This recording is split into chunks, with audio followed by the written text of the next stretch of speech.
Please subscribe and share SWA News. मी नरेंद्र पाटील 172 विधानसभेत चे आरो दांबट साहेब आणि त्यांच्या सर्व कर्मचाऱ्यांचा निषेध करीत आहे. निषेध निषेध निषेध आणि यांना आम्हाला न्याय मिळालाच पाहिजे. 46 फॉर्म भरे हुए थे, उसके अंदर कोई डबल रहेगा तो 26 फॉर्म ये लोग रिजेक्ट किए और 11 फॉर्म एक्सेप्ट किए. उसमें भी 11 फॉर्म जो इनको चाहिए थे वो लोगों का एक्सेप्ट किया. उनको बोल के कि आपको शपथ लेना है. वो सतीश राजगुरु तो बोला भाई मेरे को ये लोगों ने खुद से बोले मैं हो गया बोले फॉर्म, तो बोले आपको शपथ लेना बाकी. मतलब इनको जो चाहिए था, जो लोग इनको चाहिए उनको शपथ लेने लगा, बाकी लोग को लोग चुपचाप बाहर निकलवा दिए. तो इनको बोलने का बहुत आपका आपने शपथ नहीं लिया, आप बात हुई.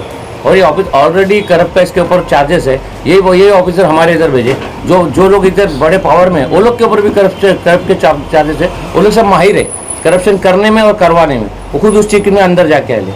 तो हमारे को सरकार से ये कि इधर पे या तो वापस से इलेक्शन का फॉर्म भरने दिया जाए, दूसरों को मौका दिया जाए, या तो इसको रोका के वापस इसका ये लोग जे लोगों का रिजेक्ट किया बात के लिए उन लोग वापस अंदर लेना चाहिए. सर जानबूझ के किया, उसको ये लोगों को उड़ाने का था. अभी भाई ऐसा है कि जितना एक ने तो उधर मिठाई ला के दिया कि भाई ले तुमने सना मलिक को जीता दिया. अभी वो सना मलिक के दो वोटर आई डी है, 2 वोटर आई डी पे ऊपर केस बनता है. गवर्नमेंट का पेपर 2 बना सकता है कोई भी. वो बताने ऑब्जेक्शन उठाने के बाद में भी उसको एक्सेप्ट कर रहा है कि मैं एक्सेप्ट करता हूँ. तुम हमारे को बोलते हैं हाँ मैंने आपको राइटिंग में रिटर्न में दूंगा, आप कोर्ट जाओ. ये मतलब क्या है? तुम अपने पावर का फुल इस्तेमाल कर रहे हो. सारे लोग एकजुट हुए, जितने लोगों का फॉर्म गलत हुआ उधर पे पूरा सुबह 11 बजे शाम को 6 बजे तक हम लोग लड़े.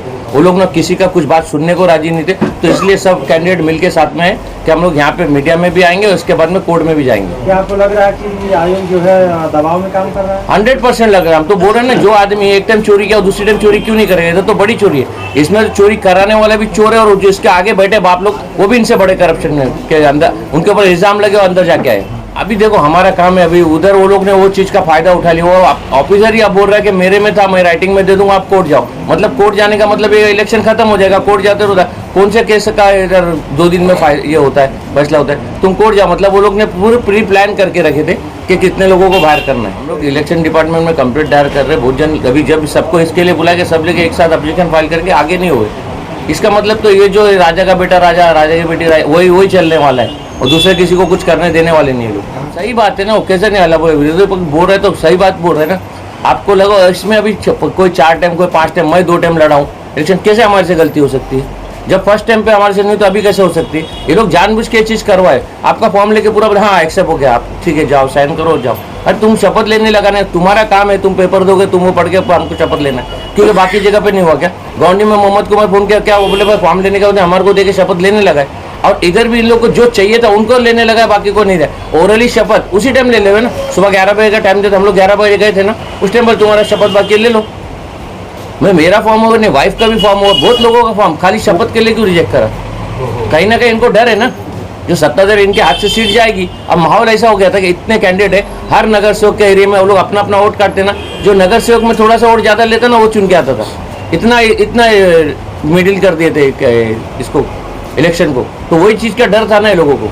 अरे भाई बता रहा हूँ कि वो ऑफिसर पे ऑलरेडी करप्शन के चार्जेस है, तो जानबूझ के किया ना. हमको तो पूरा शक है कि उसके ऊपर उसने ये पैसे लेके ही किया है. यही सुनना चाहता हूँ मैं, ये बोल रहा भी हूँ.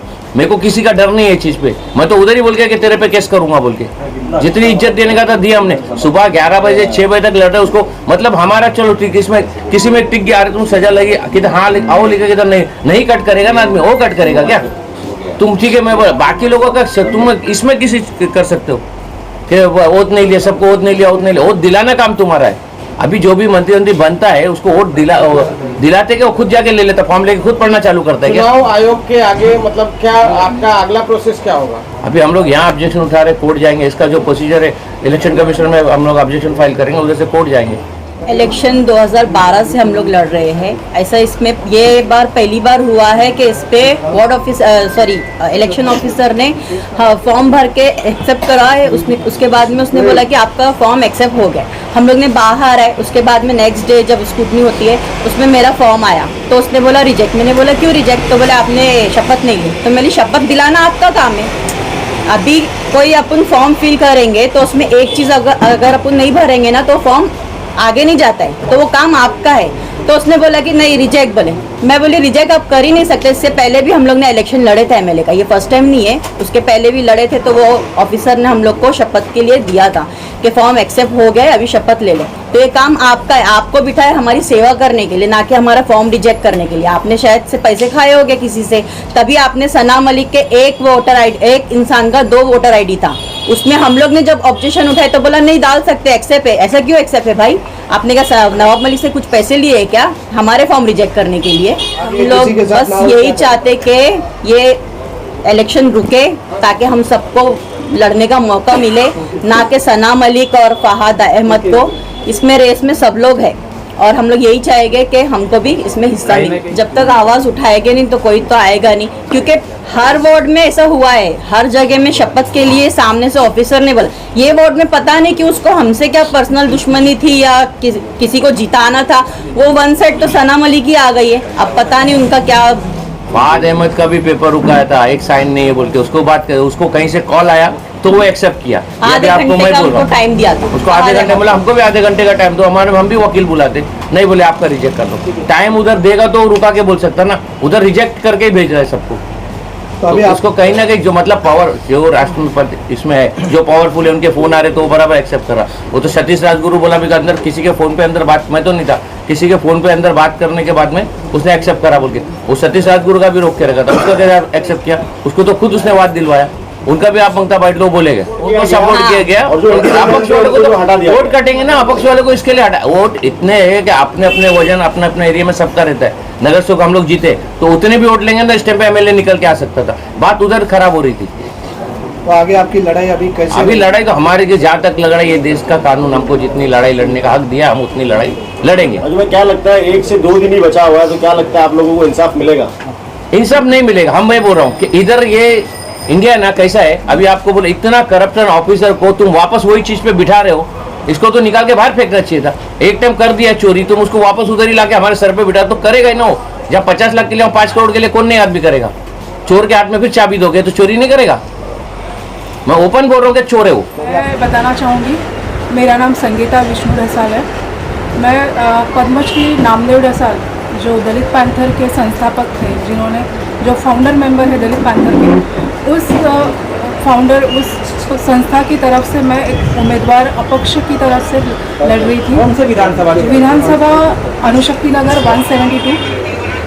और हमारा ये मुद्दा है, ये कॉन्फ्रेंस बुलाने का ये मुद्दा है कि जो हमारे ऊपर जो अन्याय हुआ है, जो कायदे द्वारा जो अधिकार दिया जाता है हर इंसान को, जो भारत का नागरिक है, जो महाराष्ट्र का नागरिक है, उसे अपनी समस्याएं बताने के लिए, जाहिर करने के लिए एक हमारे पास जो सांसद है, सांसद भवन है, जहाँ पे हम अपनी जहाँ हम रह रहे हैं, हमारे जो समस्या है वो हम बयां कर सकते हैं। उसके लिए जब हम उम्मीदवारी का अर्जी देते हैं, जो पत्र हम देते हैं, जो अधिकारी उसको एक्सेप्ट करते हैं, लेकिन उनकी तरफ से जो अन्याय हुआ है हमारे ऊपर कि उन्होंने हमारे जो नाम निर्देशन पत्र जो है उस पर मतलब उन्होंने खुद की जो उनकी चूक है, उनका जो व्यवहार है कि ऐसे उम्मीदवारों ने अर्ज नहीं भरना चाहिए।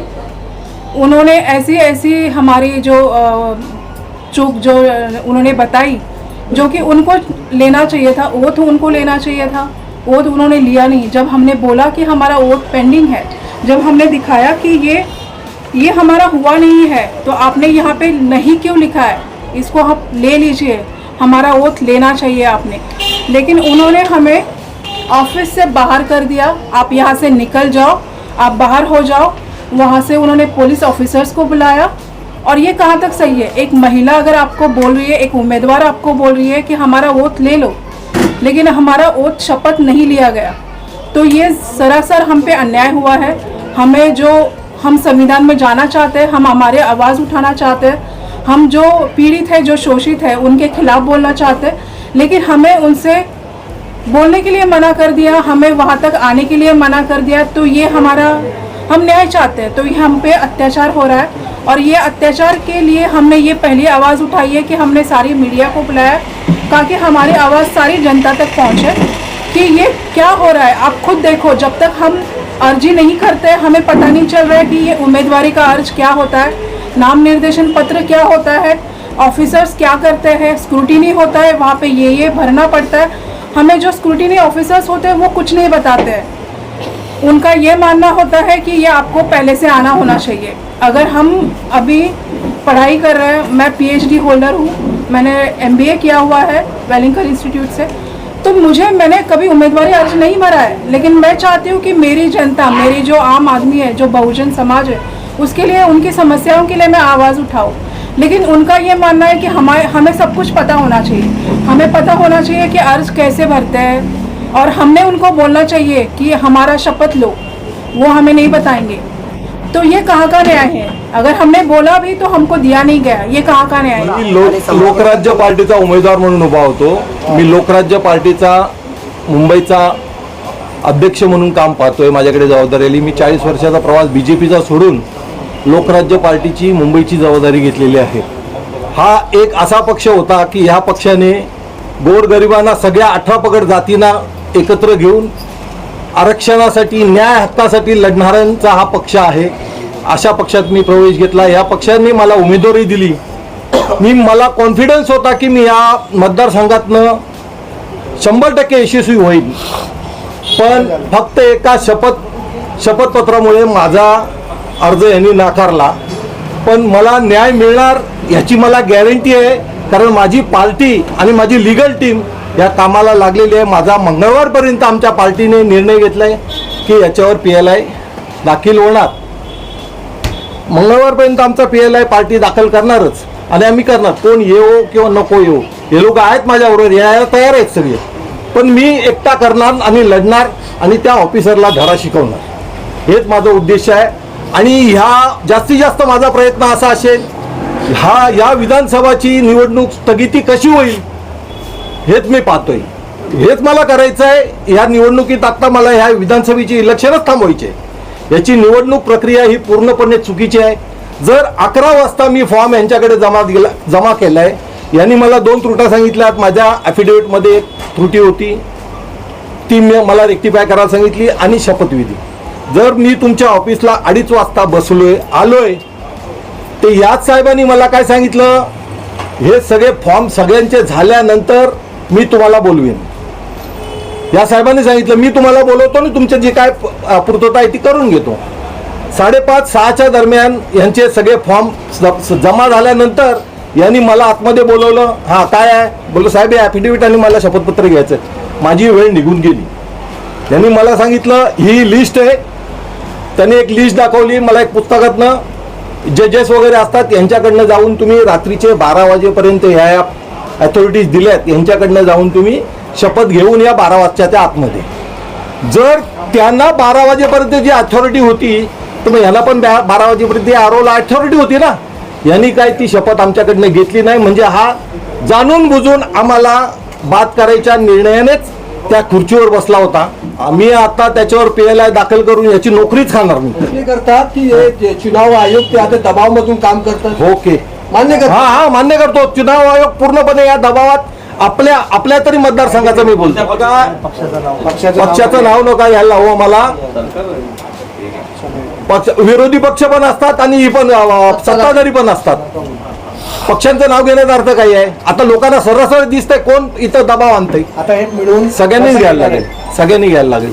आता आम्हाला ही जबाबदारी आहे प्रत्येक कॅन्डिडेटची, की याच्या पुढे आपल्याला फॉर्म भरताना आपल्याला पूर्णपणे वाचून नंतरच मग आपण फॉर्म सबमिशनला जावं, जेणेकरून आपल्या कमीत कमी त्रुट्या राहतील, आपल्याला रेक्टिफाय करता येतील। शेवटच्या पर्यंत जाऊ नये कोणी आता फॉर्म भरायला। अभी हम लोग कल एप्लीकेशन यहाँ भी फाइल करेंगे और दिल्ली भी फैक्स भेजेंगे, उसके बाद में हाई कोर्ट में जाएंगे। हमको भी इसमें कुछ जानकारी नहीं थी ना, हमको भी तो इधर से इन्फॉर्मेशन चाहिए थी ना, कि हमारे को बना रहे थे गोल आगे के पीछे, सुबह और शाम को ये करेंगे, तुम्हारा वेट करके रखे। रात को हमारा 8-9 बजे के बाद में रिजेक्ट किया, जब तक तो होल्ड में रखा था। वो जिसका देख रहा था, जिसको फोन आए, जिसका और मेन बात है ना, इलेक्शन ऑफिस से अभी हर कैंडिडेट को फोन आ रहा है कि आपका डिपॉजिट वापस ले लो। अरे भाई क्यों लो? हम डिपॉजिट वापस क्यों ले? जबकि इलेक्शन होने के बाद 23 तारीख के बाद रिफंड होता है। ये हमें मंडे को क्यों बुला रहा है रिफंड करने के लिए? ताकि हमें ये सबका आपका एक्सेप्ट है, हमने हमारा डिपॉझिट लिया की मामला रफा दफा हो गया समजो। साहेब सर्वात पहिला मी नमस्कार आणि अस्सलाम वालेकुम बोलतोय। मी राष्ट्रीय उलमा काउन्सिल पार्टीचा उमेदवार आहे। साहेब आम्ही तिथे गेलो तर आम्हाला त्यांनी असा आमच्याशी असा व्यवहार केला आहे ना, तो आरो शिवाजी भट आणि तो एवढा मोठा करप्शन माणूस होता ना, 2018 मध्ये त्यांनी 50 लाखाचा घपला केलाय। आणि सर्वात पहिला मी त्याला निषेध करतो आणि मी सरकारकडे अपील करतो की त्याच्यावर मोठी कारवाई झाली पाहिजे। बस मला एवढंच बोलायचं आहे। केला फुल पक्षपातपणा केलाय त्यांनी, म्हणजे मला असं वाटत होतं की हा यांनी कोणाकडे तरी ना 5-6 करोड रुपये खाल्ले असेल असं वाटत होतं मला। फायदा काय राजकीय पक्षाला झाला असता फायदा? नमस्कार, मी भारतीय शेतकरी कामगार पक्षामधून उमेदवारी अर्ज भरला होता कोमल अभिजित भोसले। तिथे अर्ज भरत असताना आम्ही तिथे 3 वेळा विचारलं त्या सरांना की शपथविधीचं काय झालं। विकास कांबळे सरांनी आम्हाला 3 वेळा सांगितलं की तुमचं सर्व झालेलं आहे, तुम्ही सकाळी 11 वाजता या आणि तुमचं ते उमेदवारी जो अर्ज बाद झाला किंवा काय झाला ते विचारून तुम्हाला सांगितलं जाईल। आम्ही तरी पण माझे मिस्टर, माझे भाऊ दीपक कांबळे, कुणाल सावंत, राजू वंजारे हे सर्व तिथं असताना आम्ही 3 वेळा विचारलं की सर शपथविधी आमची झालेली नाही। तर ते काय बोलले, तुमचं सर्व झालं, तुम्ही डायरेक्ट 11 वाजता या म्हणून। तर विकास कांबळे सरांनी आमची दिशाभूल करून व आम्हाला तिथून बाहेर काढले की जावा करून तुमचं झालेलं आहे, 11 वाजता या आणि छाननी करून तुम्ही तुमचं बघून घ्या, एवढं सांगितलं। यांच्यावर कायदेशीर कारवाई झालीच पाहिजे।